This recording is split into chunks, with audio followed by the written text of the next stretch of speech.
Morning, everyone. Great to be here. Well done to the FIA. It's a very full room and a great venue to be having this conference at. Guys, I'm not sure if you guys are tired of hearing about climate change, or have we actually had a proper conversation about climate change in South Africa.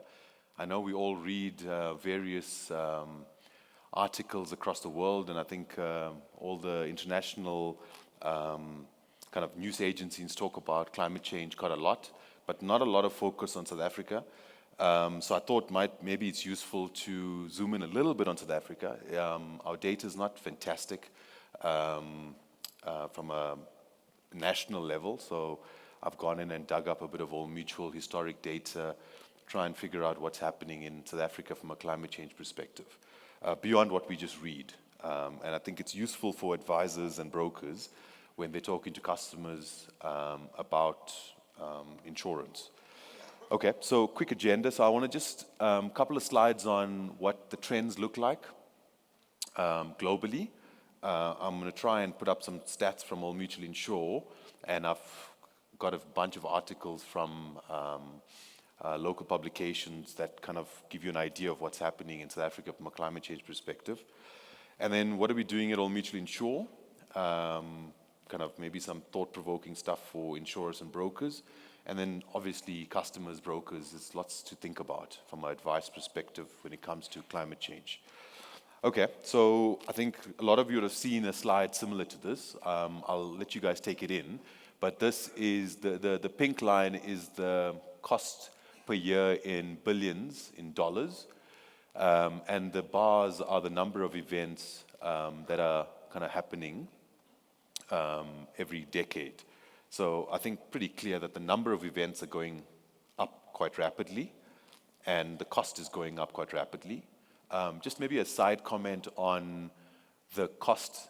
Urbanization plays a huge role in the cost going up.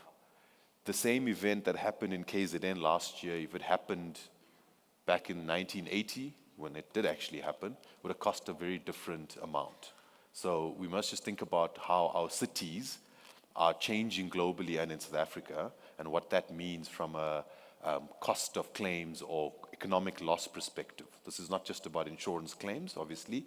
In South Africa, we have a huge uninsured population, so the economic loss is a lot higher than the insured loss. So I think quite clear trends here that the number of events in the Western world going up rapidly, and the cost is going up rapidly, all right?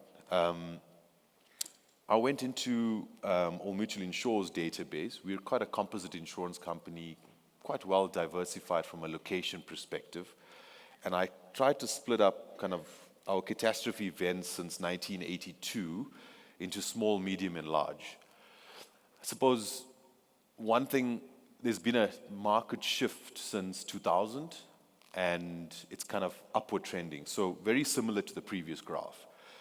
We've picked up 36 large events since 2012 to 2022, and the trend hasn't changed this year. There's been about 5 largest events already this year. We're kind of going through one right now in the Western Cape as we speak. Obviously, this means that we've got to think about our insurance portfolios quite differently. Let's talk about quantum quickly. So I thought twice about putting up the slide, but I think it's important that we discuss it. The quantum has gone up tenfold. So up to 2011, the average year, we had 39 million rand in catastrophe claims, small, medium, and large. In the last 10 years, it's gone up to 371 million rand, with 2 big events there, last year's KZN floods and Knysna fires in 2017 sticking out. But I think what's a bigger worry for me is these small events that we don't really talk about. This Western Cape event. We had the power floods earlier this year where, you know, the talk is that we had a 1 in 100 flood line being burst. You know, these are not big claims in the grander scheme of things, but they keep happening. 50 million here, 100 million there, a 60 million here. It's almost becoming an attritional event. You can't even call it a catastrophe anymore from an insurance perspective. Obviously has implications from a reinsurance perspective, I think most of you in the room, and I know the FIA did a talk on this, that reinsurance cost has gone up significantly post the KZN event. And something that maybe we should talk about is that the reinsurers have, for lack of a better word, reclassified South Africa, Southern Africa, from a low cat event area to a medium to high cat event area. Now, if you look at, I'm going to try to go backwards here. If you look at this picture, I think, they have a right to do that, and I think they're probably looking at their data models in a lot more detail than we as an industry are, and are at the right place. So rates have hardened significantly, and so have the price, and the deductibles have gone up in the industry quite significantly. Maybe something else to think about.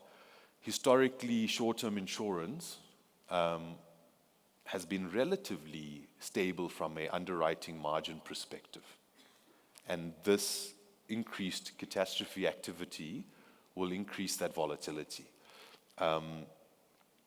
That means that you're no longer able to predict your outcome, which means that your investors in short-term insurance companies will want a higher return for their capital.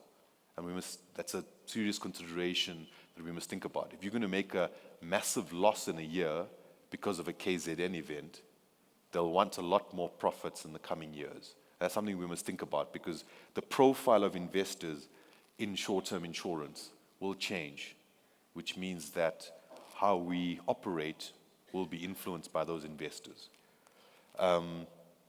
Just some more information about kind of reinsurers maybe and cat activity.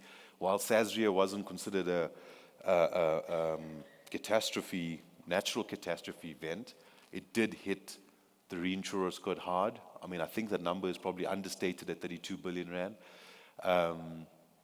We've had KZN, which had an economic loss of 17 billion rand, and I think those of you from KZN or who visit KZN know that the infrastructure is not back to where it was, which means that subsequent events that are coming will cost more because our suppliers and our service providers can't respond effectively. Pluvial flooding is a real issue in South Africa. Our kind of drainage systems in the major cities are not functioning like it should. Our municipalities are underfunded and it is not being maintained. So floods from thunderstorms are going to impact areas that don't have a river nearby, don't have a flood line nearby, and that's what we're seeing in our portfolio. Areas where our pricing and our data guys say should have no flooding are claiming on flood events or thunderstorm events because pluvial flooding is a real thing. Some more news articles. I mean, I'm sure most of you have read it. Again, it's more Europe and America based, but I think this summer will show us some interesting facts about South Africa's climate change. But new records will not last. Global warming will push records into the unknown sooner rather than later. And I like the next one. This will become the average summer in 10 years. So we've had the hottest July ever recorded, and that will become our average summer in 10 years. That's a crazy thought to kind of have, right? Okay, so if we just zoom in a bit more in 2023, thunderstorms and floods. Severe thunderstorms have accounted for up to 70% of all insured natural catastrophe losses in the first half of 2023. Now, go back one. We've just broken all sorts of records, right?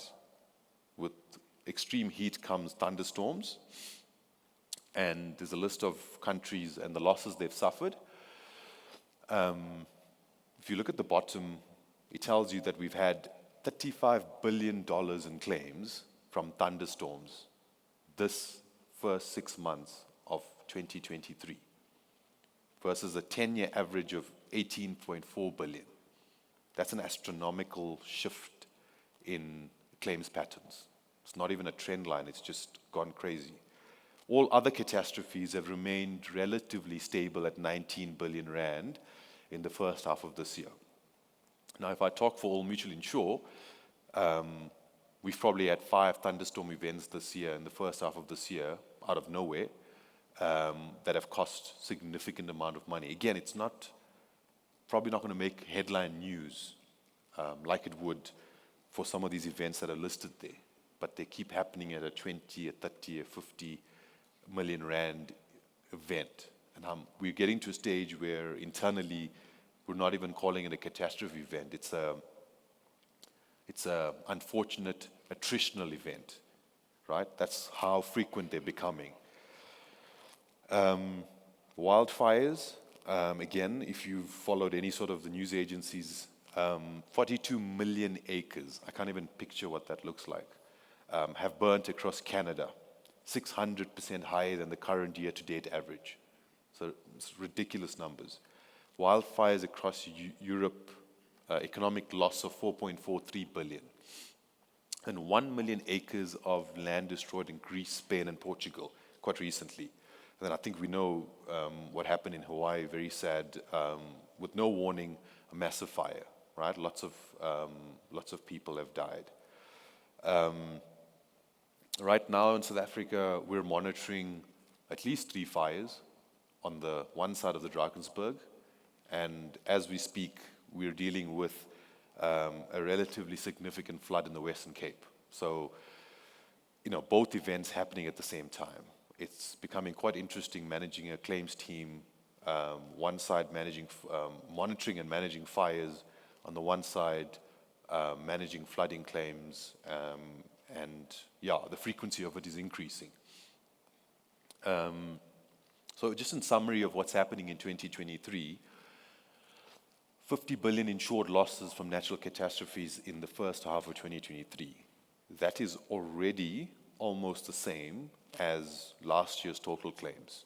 It's 54% above the 10-year average. And you can see the trend line. It's just going up and up.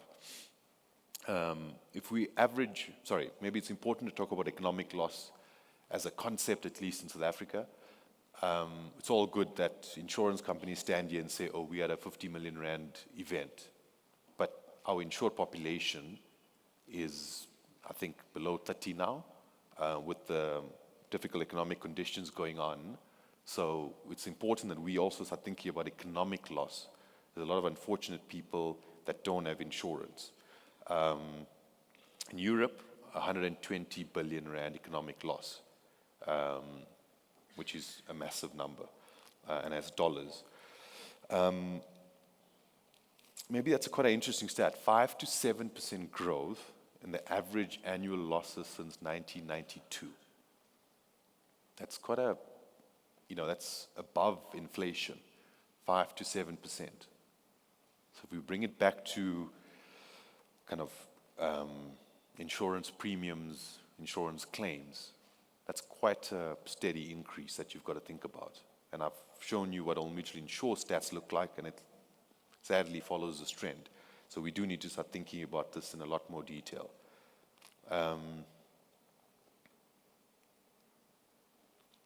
Just kind of summarized quickly what's happened in the last kind of 12 months, 15 months. We've had 2 Western Cape floods in 2023 alone. More rain in one weekend than in 2 months for that period of time. That the storm now in the Western Cape had more rain in that one weekend than it should have been for those 2 months. Agriculture sector losses 1.4 billion, and I'm sure that number will increase as more data comes through. Not sure if anyone's aware, there was a Citrusdal floods. I think we are all aware of the KZN floods in 2022. And then 2 Johannesburg thunderstorms in December 2022. Personally, I live in Joburg, and my house, I've got 2 little ones, and we had soft hail blanket across the property. Lots of fun for the kids, but the damage that it did was incredible to my property and a lot of the neighboring properties. So it's really strange behavior. Obviously, throw in an earthquake, it didn't cost a lot of money, but I did lose my sense of humor after the earthquake, sitting in the insurer side of things. Okay, so from an insurer's perspective, what does this mean? I think it's difficult because, as you saw, historically we've been a very quiet catastrophe country, right? Very few events. And now suddenly it spiked. And all the analysis that we're doing is suggesting it's not going to stabilize yet, it's going to keep going up. So there is a need to de-risk from high risk areas. And I'm going to talk about that in the next couple of slides, so I won't spend a lot of time on it. Exposure management is really critical. It's almost a profession now. We need people that come into your business that sit with your underwriting team and their day job is to manage exposure, right? How much risk do you have on this street, in this suburb, with that river, with that flood line? In the old days, we would just talk about flood lines and do we have risk around there? It comes down to, you can't get away from this, right? And I'll show you a picture of Johannesburg's 100-year flood line shortly. We can't just exit property, right? So we've got to learn to manage it, right? Down to a geo-coordinate level. Underwriting criteria can't be this static piece of paper. And maybe linking to what Herman was talking about previously is that technology is really going to have to help us. We can't just write a risk on that street anymore or going forward. We need to check what other risks do you have on that street, in that suburb. Are you overexposed? Do you have capacity or risk appetite for more risks on that street? And you can't do that if it's static underwriting criteria. It needs to be API, real-time calling into an insurance company to say, what's happening on that street in your business right now? That's the kind of conversations we're going to have to start having. So technology becomes real. Advanced climate risk modeling needs to be integrated into underwriting criteria. Climate change modeling can't be this thing you do on the side. Look, the risk is hectic and you've got to think about it and you've got to charge customers more and there's got to be de-risking. It's got to be integrated properly into your underwriting criteria. And that again means that brokers and insurers are going to have to really get close to each other to understand what's happening in each part of the country as we go on this journey over the next 3 to 5 years. I mean, I've said it, risk assessment at street level and suburb level in real time. It can't be static anymore because these storms, these floods, these things happen every other week now. So we've got to really get on top of real-time data, and thankfully technology is really advancing. Again, for advisors and brokers to think about capital-based balance sheet capabilities when you're thinking about climate-related risks, it is going to challenge insurers' balance sheets. And that's something you guys need to think about when you're insuring customers. Insurance will become more expensive. But the flip side of it is, I think, and in one of my slides coming up, we'll talk about the fact that maybe insurance is no longer a grudge purchase, right? Because you can't run away from climate change, and we'll pick that up now. And I think Jerome Susri's group chief economist kind of talks about we have to kind of adapt, right? And we have to take proactive measures, right, to protect the kind of economic viability of insurance companies and insurance as a product, right? Otherwise, it becomes very difficult. All right, I'm running out of time. So some pictures for you. This is what flood modeling technology looks like. I took a few pictures out of a couple of presentations I've done. This is Johannesburg's 1 in a 100-year flood line. Very accurate. We've tested it. We've gone on site to kind of have a look at some of these things. Essentially, I don't think anyone would have thought we had so many rivers in Johannesburg, but that was what it would look like if Johannesburg flooded a 1 in a 100-year flood line. Let's zoom in a bit. What it gives you is down to a property level detail. So this is somewhere in Pinetown. Hopefully none of you own this property. I just kind of picked it at random. This is a 1 in 20-year flood line. That specific point there, that property would be flooded in a 1 in 20-year event. That property compared to the property just behind it should be underwritten differently. That's the level of granularity we have to go into now, given climate change, right? This is a sad picture. That's what the model says on the left. The green there is water. The right is what actually happened. So these models do know what they're talking about, or the technology is advancing. And this is quite a recent event. I'm going to skip through the slide, but we do have a stance on climate change, becoming a leading short-term insurer within South Africa. From a climate change perspective, we do want to offer climate change products, and that doesn't mean insurance products. That means advice, that means data, technology. We do want to invest in all of that, and we do need to support the communities that we serve, not just the insured communities, the uninsured communities as well. I'm going to jump through this. From a broker and customer perspective, I think advice becomes really critical now, right? The biggest challenge we have when we deal with catastrophe claims is the lack of maintenance of properties. And I've put down some very simple examples that I've personally undertaken at my property. Maintaining your property, waterproofing, and understanding flood lines and where storm water runs and sea levels if you're near the coast is critical from a customer perspective, and they need to take the basic steps to defend their property, right? Insurance is no longer a grudge purchase. You cannot run from climate change. If the flooding doesn't get you, the wildfires are going to get you. It's the reality of South Africa right now. So yeah, guys, thank you for listening. Bottom line quickly, new reality for sure from a climate change perspective. More frequent catastrophe losses lie ahead. We need to work together to make sure the insurance industry remains sustainable. Insurers' balance sheet, more and more important. And then we've got to give the right advice to clients. It's no longer a grudge purchase, in my opinion, insurance. Thank you.